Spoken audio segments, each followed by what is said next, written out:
बोली बोली प्रेम से छठी मैया की। Recording by Nandlala film Samastipur. DJ Raja Patoni. Hello छैला बोलो कहाँ तुम खो गए हो, जागे हो या फिर तुम सो गए हो। छैला बोलो कहाँ तुम खो गए हो, जागे हो या फिर तुम सो गए हो। मेरी फिक्र नहीं है, प्यार है या नहीं है, सही सही मुझको बताना।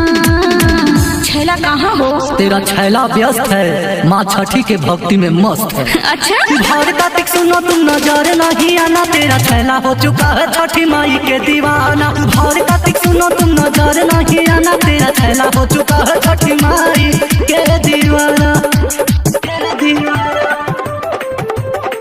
छठी माई के दीवाना। DJ Raja Patoni. Recording by Nandlala film Samastipur.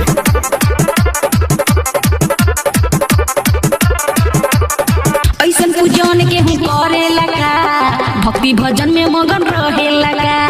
हम हूँ तो पूजे छठी माई के छैला, इतना डूबल के हूँ रहे लगा। भक्ति कला में माई के घटिया गह गह गह गह करे, झालर बत्ती चारू ओरी जगमग जगमग जरे।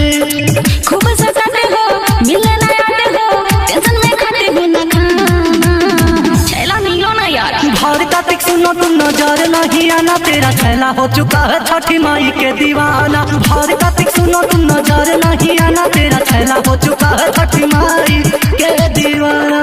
के दीवाना छठी माई के दीवाना।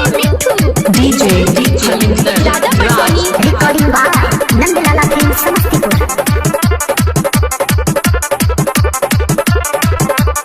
मिले के कहतानी करेला बहाना, गावेला भजन छठी माई के रोजाना।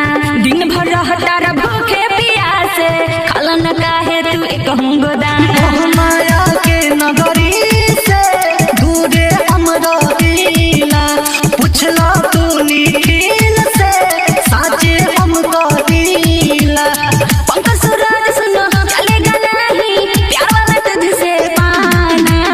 छैला तो भक्ति में ही रहो। भर कार्तिक सुनो तुम नजर नहीं आना, तेरा छैला हो चुका है छठी माई के दीवाना। भर कार्तिक सुनो तुम नजर नहीं आना, तेरा छैला हो चुका है छठी माई के दीवाना।